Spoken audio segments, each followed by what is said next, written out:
Let's come to why I'm making such a direct accusation about this gentleman, Gyanesh Kumar. Rahul Gandhi ने आज एक बार फिर vote चोरी को लेकर एक कदम आगे बढ़ाया है और उन्होंने कहा कि जिस तरीके से एक बड़ी साजिश के तहत जहां बड़े पैमाने पर लोगों के नाम को शामिल किया गया था, उसी तरह से बड़े पैमाने पर लोगों के नाम को खारिज किए जाते हैं। और आपको याद होगा कि जब वो गुज़श्ता प्रेस कॉन्फ्रेंस में जब वो पहली मर्तबा वोट चोरी को लेकर सबूत पेश कर रहे थे, उस वक्त उन्होंने कहा था कि डिलीटेशन का एक बड़ा मामला उसको हम बाद में लाएंगे। आज वो उन्होंने पेश किया। कर्नाटक का एक असेंबली हलका है अलांड असेंबली हलके के बारे में उन्होंने दावा किया कि 6,810 वोटरों के नाम किस तरीके से खारिज किया गया, उसको उन्होंने मिसाल के तौर पर पेश किया। राहुल गांधी ने यह भी कहा कि 2023 में ही एक FIR दर्ज की गई थी, लेकिन उस FIR पर आज तक कोई कार्रवाई नहीं हुई। कर्नाटक की CID बार बार इलेक्शन कमीशन को से जवाब मांगती रही, सबूत मांगती रही, लेकिन इलेक्शन कमीशन जवाब देने को तैयार नहीं है। Let's come to why I'm making such a direct accusation about this gentleman, Gyanesh Kumar. There is an ongoing investigation on this matter in Karnataka. The CID of Karnataka has sent 18 letters in 18 months. 18 letters in 18 months to the Election Commission. And they have asked the Election Commission for some very simple facts. Number one, give us the destination IP from where these forms were filled. Number two, give us the device destination ports from where these applications were filed.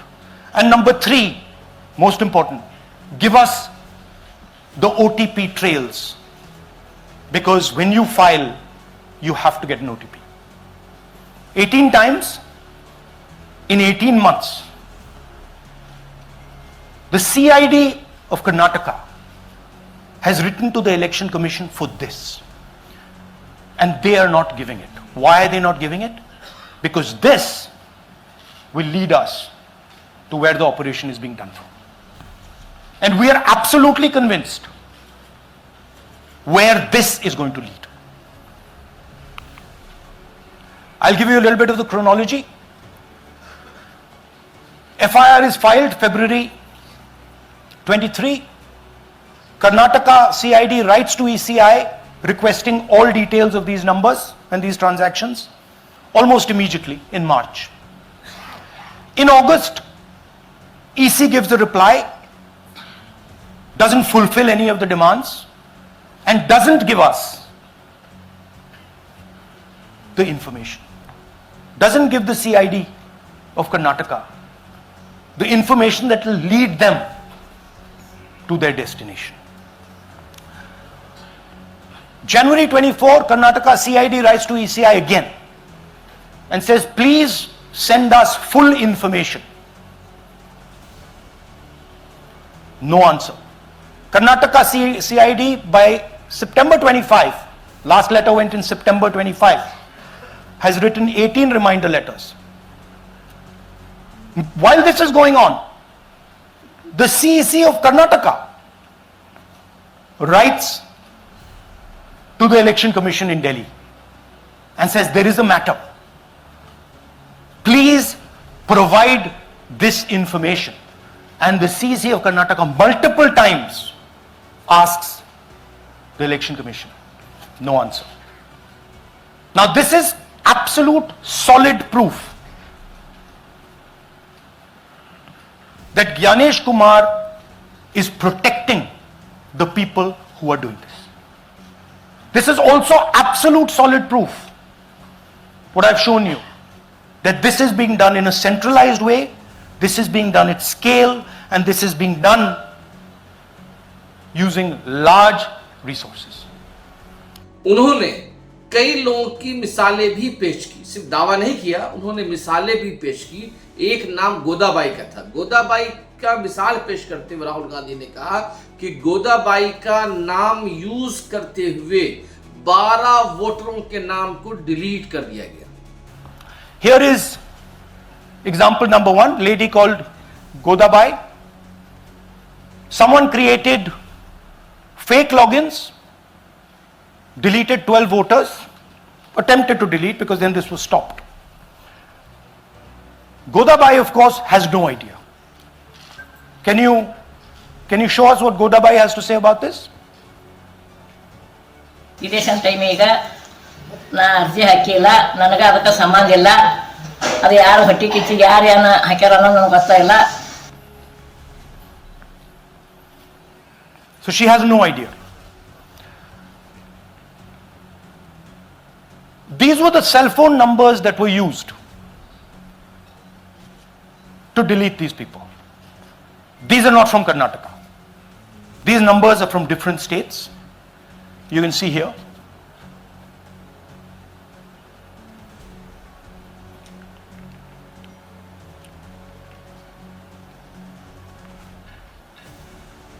So the question is,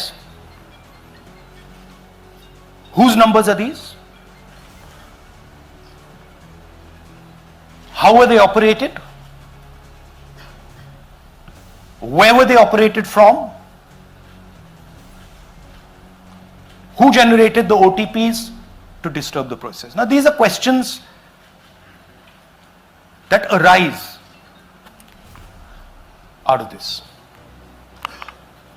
दूसरा नाम उन्होंने सूर्यकांत का मिश्र पेश किया कि सूर्यकांत के नाम को महज 14 मिनट में 12 लोगों के नाम को डिलीट कर दिया गया। राहुल गांधी ने इल्जाम लगाया है कि ये सब चीजें कॉल सेंटर के सतह पे हुए हैं और सॉफ्टवेयर के जरिए हर बूथों पर लोगों के नाम को डिलीट किया गया है। Here's example 2, Suryakant. This gentleman apparently deleted 12 voters in 14 minutes. He filled 12 deletion forms in 14 minutes. I'd like you to meet him. He's here. That's one of the people. That's one. Namaskar bhi aiye. Babita Chaudhary is one of the votes that he is supposed to have deleted. Aiye bhaiya. He is supposed to have deleted. This is the gentleman. ये इनका vote delete किया जा रहा था, ये कर रहे थे. इनसे आप पूछिए, बताइए. That's our candidate. हाँ. कन्नड़ा में बोलिए. ನನ್ನ ಹೆಸರು ಸೂರ್ಯಕಾಂತ್ ಗೋವಿನ. ನಾನು ಸರ್ಸಂಬ ಗ್ರಾಮದಲ್ಲಿ ನನಗೆ ನಾಲೆಜ್ ಇಲ್ಲದೆ ನನ್ನ ಹೆಸರು ಮೇಲೆ 9 ಜನರ ಲಿಸ್ಟನ್ನು ಡಿಲೀಟ್ ಮಾಡಿದ್ದಾರೆ. ಅದು ಯಾಕಂತ ಇವರು ನನಗೆ ಬಂದು ಕೇಳಿದರು, ನಮ್ಮ ಹೆಸರು ನೀವು ಯಾಕೆ ಡಿಲೀಟ್ ಮಾಡಿದ್ರಿ ಅಂತ. ಅದಕ್ಕೆ ನಾನು ನಮ್ಮ ಸಾಹೇಬ್ರಿಗೆ ಹೇಳಿದೆ, ನಾನು ಡಿಲೀಟ್ ಯಾರಿಗೂ ಮಾಡಿಲ್ಲ, ಅಪ್ಲಿಕೇಶನ್ ಕೊಟ್ಟಿಲ್ಲ, ಆದರೂ ಡಿಲೀಟ್ ಆಗಿದೆ, ಅದು ನೋಡ್ರಿ ಅಂತ. ಹಾಗಾಗಿ ತಹಶೀಲ್ದಾರ್ಗೆ ಹೋಗಿ ಕಂಪ್ಲೇಂಟ್ ಕೊಟ್ವಿ. ಮತ್ತು ಕಮಿಷನರ್ ಇದು ನಮ್ಮ ಜಿಲ್ಲಾ ಎಲೆಕ್ಷನ್ ಒಂದು ಇದಕ್ಕೆ ಕಂಪ್ಲೇಂಟ್ ಕೊಟ್ವಿ. ನನ್ನ ಹೆಸರು ಮೇಲೆ 12 ಜನರದು ಡಿಲೀಟ್ ಮಾಡಿದ್ದು ನಿಜ ಇರ್ತದೆ. थोड़ा ट्रांसलेट कर लीजिए. मेरे नाम पे 12 लोगों का नाम डिलीट किया गया है. हालांकि मुझे मालूम नहीं, मैं कभी किसी को मैसेज भेजा भी नहीं, मैं बुलाया भी नहीं.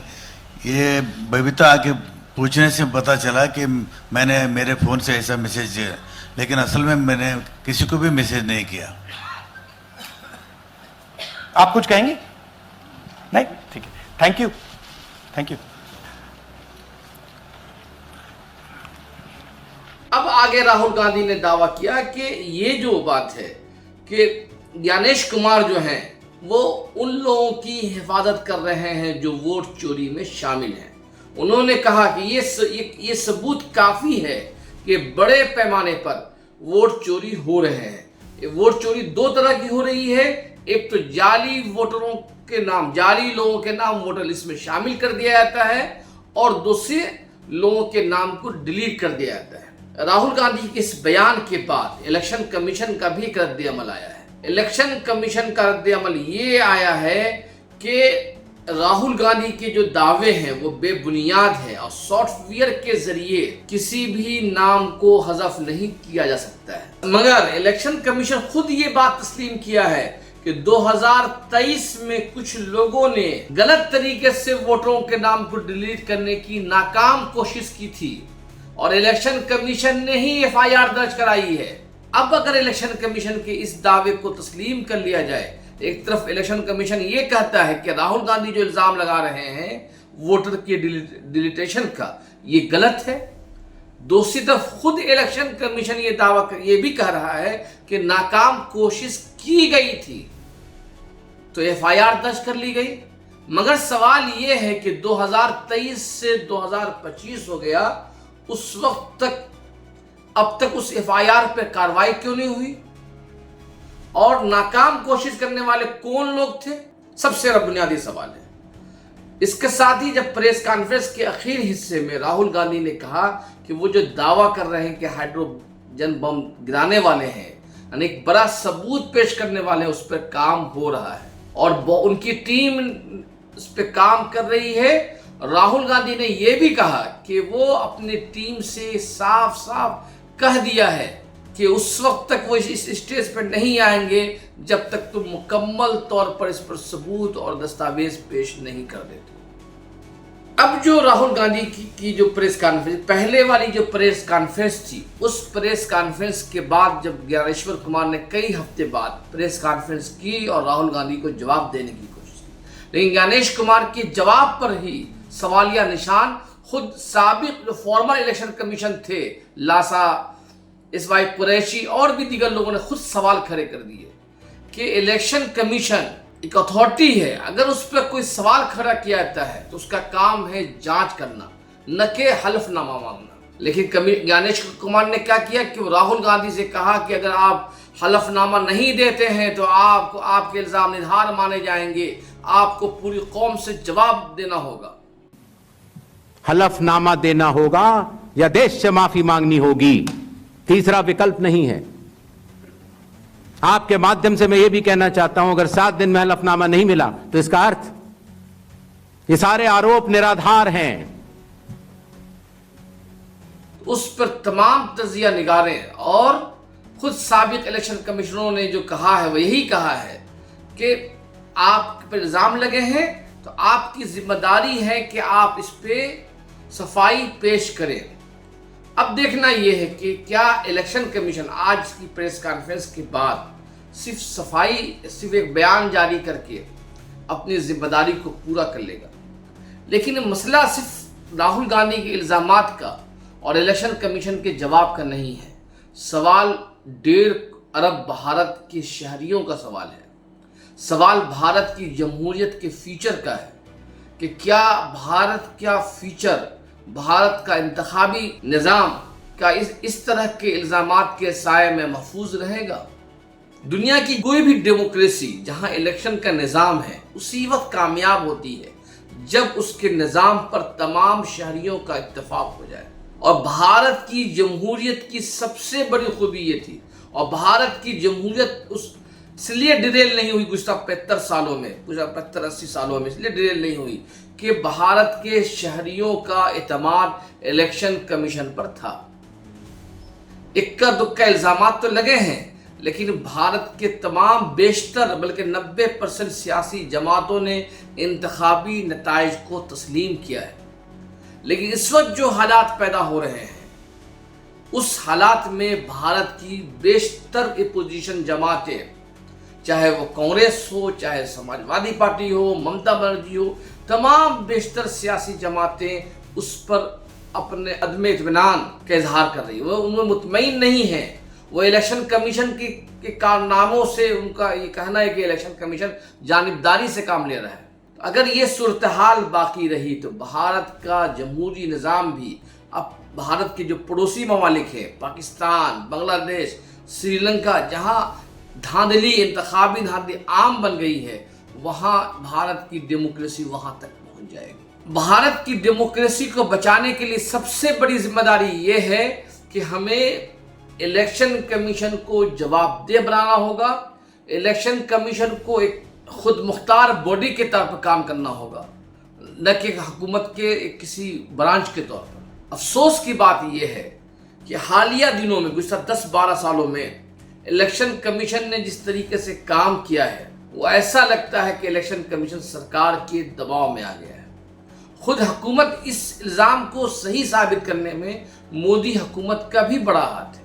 जब सुप्रीम कोर्ट ने कहा कि election commission, chief election commissioner के इंतखाब में हुकूमत, वजीर आजम, अपोजिशन और सुप्रीम कोर्ट का चीफ जस्टिस शामिल रहेगा, उस फैसले को हुकूमत ने एक बिल लाकर ख़त्म कर दिया और उसमें एक वजीर दाखिला को शामिल कर दिया जो वजीर आजम का नुमाइंदा होगा। अब जाहिर बात है कि हुकूमत के 2, अपोजिशन के 1, तो ऐसे में चीफ इलेक्शन कमिश्नर या इलेक्शन कमिश्नर के इंतखाब में गैर जानिबदार होने की उम्मीद भी नहीं कर सकते। तो राहुल गांधी की जो प्रेस कॉन्फ्रेंस है, आज की प्रेस कॉन्फ्रेंस, और आइंदा वो और भी सबूत पेश करने जा रहे हैं। और हमने देखा है कि लोकसभा इलेक्शन में फॉर्म 70C को लेकर किस तरह से हंगामा आई हुई।